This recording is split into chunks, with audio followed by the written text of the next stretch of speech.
and shine when the light grows dim. Sing 1, 2, 3, 4, 3, 2, 1. Cause no one can do it like we do it, like we do it, like we do it. Cause no one can do it like we do it, like we do it, like we do it. Cause no one can do it. Welcome back to another episode of Fear of a Flat Planet, presented by Toyota. I am your new host, John Leslie, two-time Paralympic snowboarder, and I am stoked to be here today with Sandrine Hamel. Sandrine, how are you? I'm good. How are you? I'm great, thank you. What's up today? What have you been up to? Where are you? I'm in my basement right now. Nice. And today I had a strength and conditioning session, and also I've started taking drum class. So I did that this afternoon. You took a what? You're confused right now. A drug test? Drum class. No, drum. Oh, a drum class. Oh, so your basement, the drum class. Where is all this happening? Where in Canada are you? I live an hour from Montreal, so it's pretty much in this area. Nice. Sweet. Okay. Well, I know this, but the people tuning in do not know this. Where was your last training camp? You just got back from a training camp, did you not? I did. You were there, actually. I was. I know. You were there. Believe it or not, I know this story. Yeah. And so John and I, we were at Sunshine Village for a week, and we were doing a bank slalom training camp. Nice. And I didn't see you on the last day. Was there a particular reason behind that? John? Who told you that story? Lisa told me that story as she was dying in the start gate. So for those of you who don't know, Sandrine, Sarah, Lisa, was Nadine there? Nadine. No, they went out for sushi and got food poisoning on the last day of our training, and they had to skip the final day because they were just sick, eh? Yes. It is rough. Oh man. Yeah. I mean, only Lisa made it, and she's like a hero. I believe. I don't know if you could count that as making it. Oh, she looked that bad? Oh, she was riding, but that was the only thing she was able to do, I think. Breathe and ride. She wasn't talking, like just drinking water. Like yeah, it was good. Okay. So that was a bad part. But like, did you get to ride in the new Canada Snowboard vehicle at all? Like, did you get to whip in that with Greg, or were you guys? Yeah. Yeah. Nice. And even in our previous training camp too, I think Toyota's been really good with us. I'm grateful to have them as a partner, obviously. That's awesome. Yeah, I know. When I drove by Greg in the truck or in his like 4Runner, I was just like, okay, like I'm just driving around in my 2000 Tacoma, like I'll put a sticker on my truck, like I know. Yeah, that's awesome.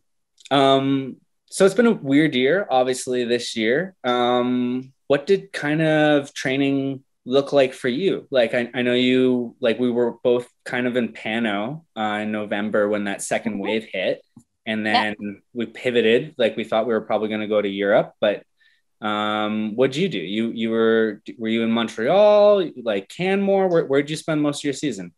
We were training in Canmore for almost the whole season. Yeah, we spent 2 months there, starting from November, and then pretty much the rest of this season we were training at Sunshine again, and they were great with us to build us stuff, and we were able to have really good training camp, actually. Yeah, I agree with you. Like, I think it was sweet. There would have never been another year for Greg to be able to like establish such a good connection with a local ski hill like that, and for them to build, because do you know that Ben, like the cat driver, is the guy who built us the courses in 2018? Really? I didn't know that. Yeah. So so it was Ben and Lucas from Snowpark Arena. They built our course in Pyeongchang. And Lucas is based in Whistler. He builds the park here. And Ben is based in Sunshine, and he builds the park there. So that's why he kind of knows how to have already built like para courses, because he was there to build it. For the listeners, what's a para courses, John? Right? What is a para course, Sandrine? Yeah. That's a great question. What does that mean? I don't know. What does that mean to you? Okay, well, I guess to me it would mostly be the way they maybe build jumps. So if you like, I don't know, it's Where the just basically transition that is? the maybe the way they shape the landing, or that if you for some reason case it, you're not gonna die, basically. Exactly. And that's what's so Take nice that as a about, like, quote. the border cross tracks is like, it was probably really easy for Sunshine to like turn it into a public track. And then I would assume with our bank slalom, they probably didn't even have to change it at all. Like, if you're hitting any of those jumps and rails, you're going to hurt yourself way worse than in our bank slalom. You know what I mean? Yeah. Well, because you got to think also they built it for example, someone who's got one knee. Yeah. Or Tyler, like missing both their legs, like, yeah, you know, so, crazy. you know, and that would not hold up in court. Like, if you're like suing Sunshine and you're like able body and you're like, I went through the Parabank slalom and like, now I need some money. They'd be like, they'd show you a video of Tyler and they'd just be like, no. Yeah, exactly. I agree. Cool. So yeah, so we're both snowboarders. Obviously we've been talking a little bit about the team and, you know, where we've been most recently, but, you know, I'm even a little bit curious about this. Like, how did you get into snowboarding? Like, you obviously probably started able body, or how did all that start with you? I started first skiing from what I remember. But we quickly figured out that it wasn't going to work. So I switched to snowboarding. I was about 8 years old and I was going to school. It was like a ski program where we would go, well, snowboard, whatever, how you want to call it. We would go twice a week. It wasn't ever as like thinking about racing. I would actually do other team sport with able-bodied, mostly basketball.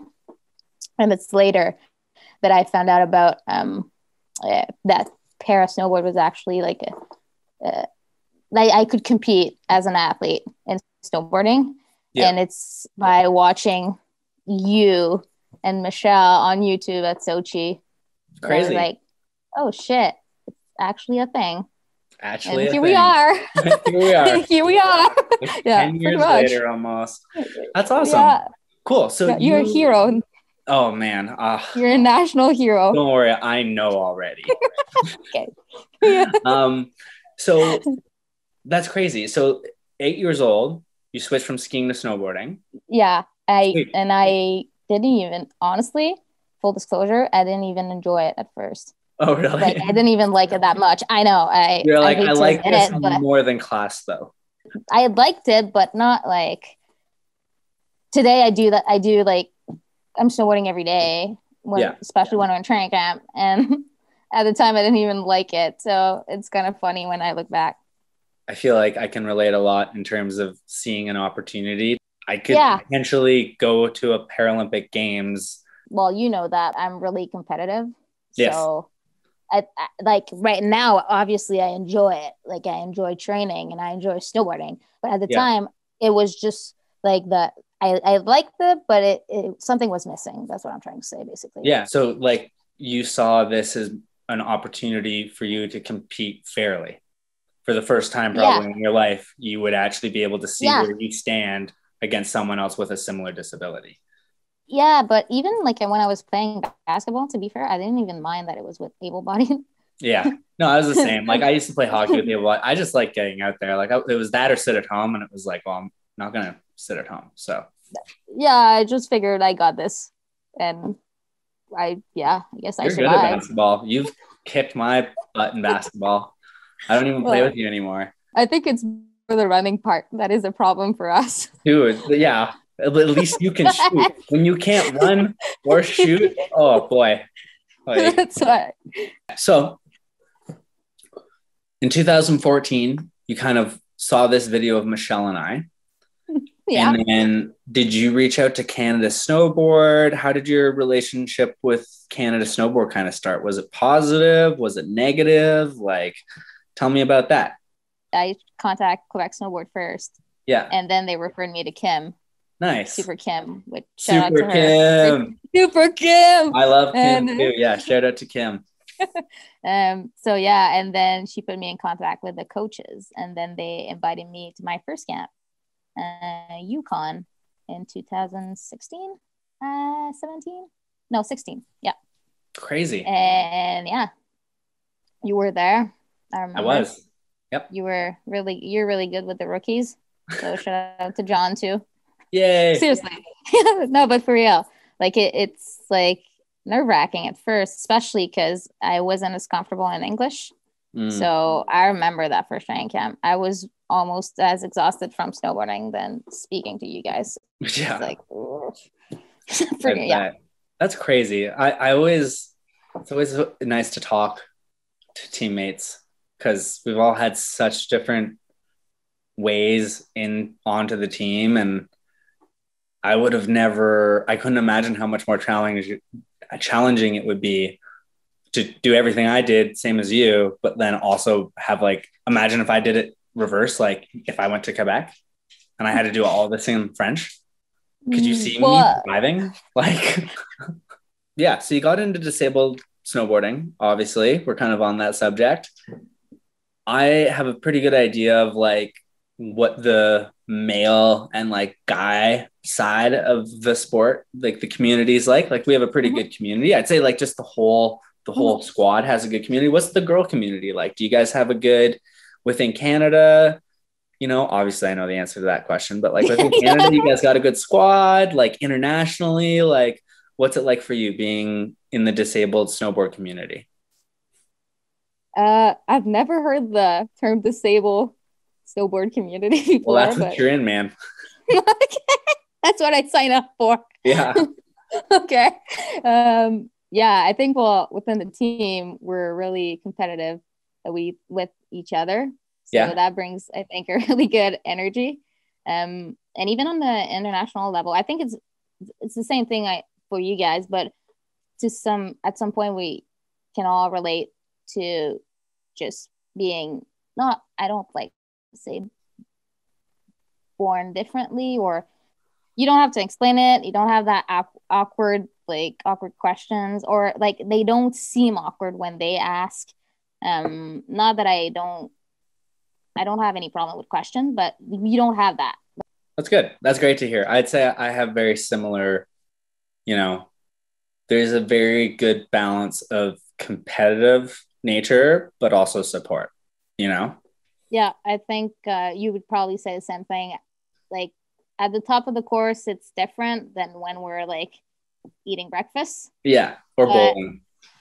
Or bowling or whatever we're doing. But after the race, we're all friends. When we're at the top of the course, it's showtime. So everybody's doing their thing.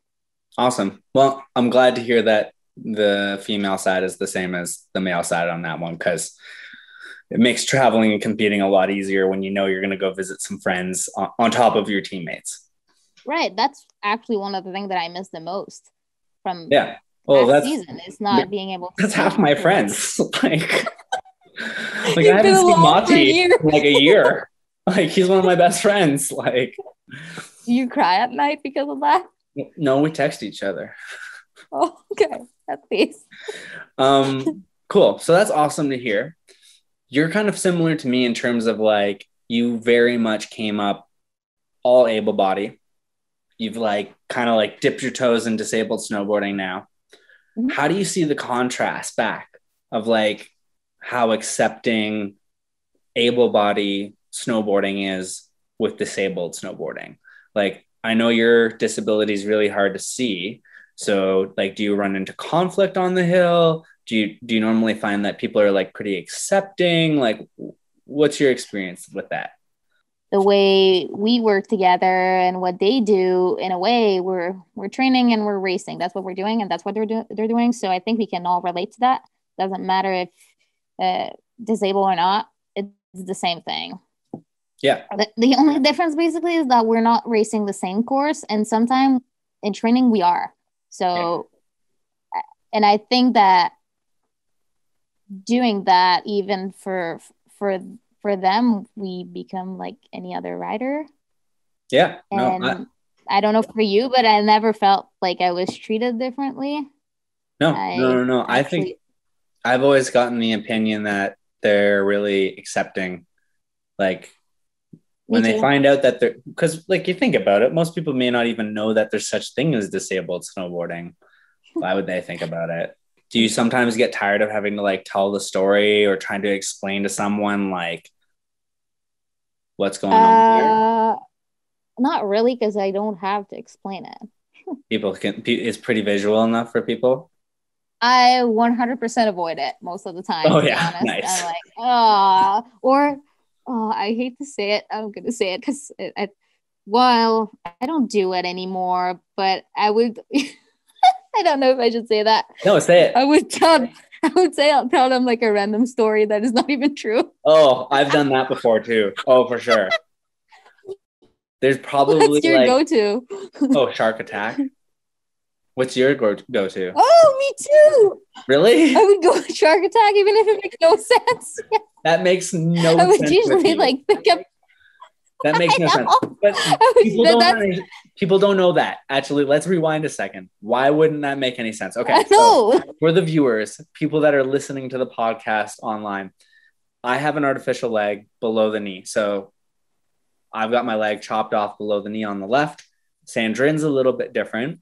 Sandrine, probably better for you to dive in on this, but want to explain your disability to everybody so that they can laugh with us on the jokes? Now I can't lie. I can't say it's the shark attack. No, it's not true. It's mainly, I think the best way to describe it, in my case, it's more like I have a leg that is stronger than the other one. Yeah. And I also have a scoliosis. So that means that my spine is shaped like the letter S. Mm-hmm. So that affect mostly I would say the posture and the legs, the strength. I have one that is stronger than the other one. So I think it affects the way I walk. That would be more like I've heard someone say it was like a pimp walk. And I like that. I think it's like awesome. Limp, but yeah. First impression of Sandrine, just a pimp. I walk like a pimp. Yeah. It's like the best way to like picture it. No, that makes sense. But you're not missing any body parts. But you just tell people I'm not. That's why by a shark. Where did you get bit when you tell people this? I haven't used the shark one in a long time. Okay. As an adult, I'm not using it. I like because it happens to people for real. So that's why I'm like, okay. I just go for I was born like that. And usually it doesn't bring that's not follow-up fun questions, at all. Which is the truth. And it's I know. That's how I felt. I thought having cancer was actually a pretty cool story until we got onto the para circuit. Cool. So again, we'll give our listeners a little bit more of a deep dive here. They may not know this, but Sandrine, you're actually a pretty badass snowboarder. You're actually kind of well decorated now at this point in your career in terms of World Cups and World Championships and do tours and stuff like that. What I would like to ask you about, because I've been there, is what was harder for you to come back from? Getting in a car accident before do tour or not being able to breathe before do tour? That was a fun day. Those were two separate days, right? That wasn't the same day, was it? No, it was the same day. On our way there, we had the car accident. Oh my goodness. I thought those were two separate years. No. Okay, so Sandrine, what year was that? The best do tour of your life? What was that? That was like 2-3 years ago. So Sandrine has it's asthma, right? You have really bad asthma. Well, it's more that my spine is like putting pressure on my lungs, so my like lungs capacity is not the greatest. No. So high altitude is like my worst. Like. And why are we at high altitude? Where's do tour? Breckenridge. So. And that sits at like higher than the peak of Whistler is lower than where we sleep in Breckenridge. Yeah. So yeah, if I had to pick, it's definitely the part where I can't breathe. Yeah. So But Sandrine, at this whole contest, which I for some reason thought was a year before, has like an air tube with oxygen going on. If that's not like enough of a distraction before a contest, we got in a car accident on the way to the hill. So we're laughing because Sandrine that day literally would have had to go from car accident to getting hooked up to oxygen to racing, which if anyone's ever raced before, that would be very hard to mentally come back from. And how did you do at that race? we got bronze, John. You got bronze. You got bronze. I think this time it was a team effort. Shout out to the doctor too. And the snowmobile driver. Showing up, missed training just for my 2 run, and then back to the medical tent. Oh my gosh. That's so funny. Such a good day. I can't believe that was the same year. I wrote down in my notes that was 2 separate years. So that's great. Wow. Good for you. Day. The mental strength. You can handle anything now. Like, bring it on. Yeah. So what's been your favorite memory on the team so far? And if you can't think of like the absolute greatest memory, maybe just tell me a story of like a good time that you've had on the para team. Probably the games, obviously. And when we had a training camp in Dubai, that was crazy. Oh, that was so cool. Yeah. That was a fun experience. Sick. Yeah. I mean, when are you going to have the chance to say that you went to Dubai for snowboarding? Yeah. And like just with your team, like Owen and that other guy, forgetting his name right now. Oh, and we almost passed out when we went to Dubai. Who did? You and me, because of the heat. You don't remember? When we were walking around, we had like a heat stroke. We did? Yeah. You were about to catch on fire and we were seeing stars waiting for the taxi. I can't remember this. It makes sense that I don't if I was like going through heat. Oh, yes. Oh, yes. I do remember this. Like, how do you not remember that? It took me a second. We were both seeing stars. Like, oh my gosh. I remember jumping in like the ocean and it was not cold. You're just like, how do I cool down in this spot? Like, oh my gosh, that's too funny. Yeah. That was another good one. Too funny. Cool. So we've kind of covered everything. Like we've kind of gotten, you know, how you got into snowboarding, disabled snowboarding, a couple funny stories along the way. What does the future hold for Sandrine? What are your plans? Obviously, is 2022 on the radar for you, Beijing? I'm planning on quitting like 2 weeks before the games. Oh, okay. Perfect. Good to know. Well, I didn't tell anybody yet, so that's how I'm going to tell everybody. Basically. This is how you're doing retirement. All right. We all have our own ways. No, well, yes, ideally it would be obviously the next games. Got to start by we need to qualify first. Yeah. I think we're both in the same situation. Well, everybody is. So yeah, I think it would be Beijing, but for now I'm just thinking about the next camp. Yeah, like, in May. With COVID, you never know. So I go more like step by step. Cool. Before, yeah, and then you never know. What about like outside of snowboarding? Like you're gearing up for Beijing. It sounds like you're playing the drums. Yeah, no drug class. We dove into drum class. We dove into your basketball a little bit. People may not know that you also box.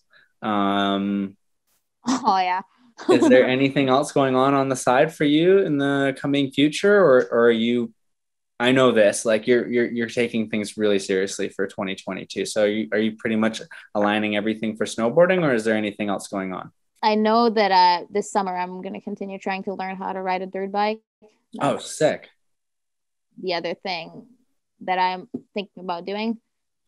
Which, I need to think about this and be smart, obviously, because I've never learned how to ride a bike. And I decided that it was a good idea to buy a dirt bike because I love to make that decision. So that's what I'm planning to do.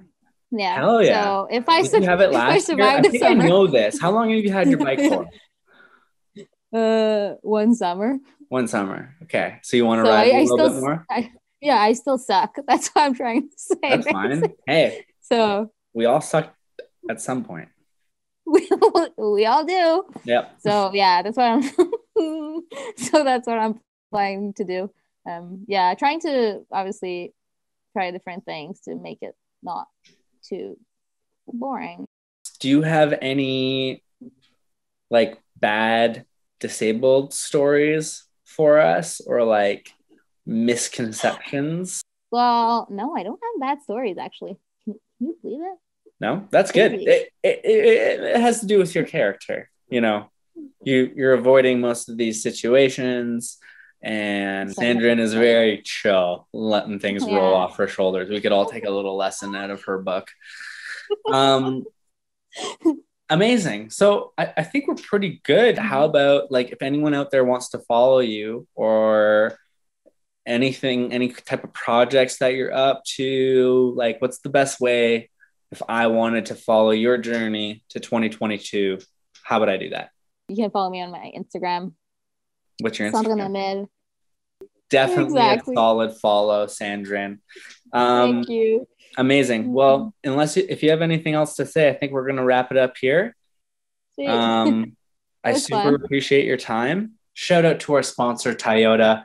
Thank you to the listeners for listening, and we'll catch you guys next time.